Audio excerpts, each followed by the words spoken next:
تعرف إن البلح باللبن ده مش بس عادة رمضانية اتعودنا عليها، ده بيعتبر كنز من الطاقة والغذاء الكامل بعد الصيام.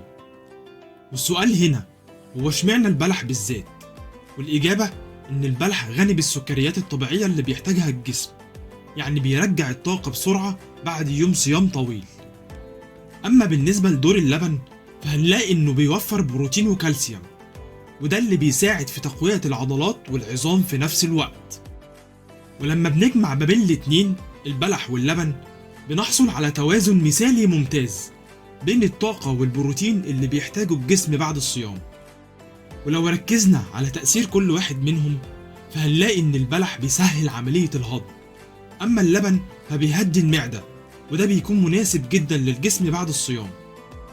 وفي الحالة دي إحنا بنحصل على طاقة سريعة من غير تقل على الجسم ولا شعور بالخمول بعد الفطار. البلح باللبن مناسب لكل الناس، مناسب للكبار والصغيرين، ومناسب للطلبة وأي حد صايم.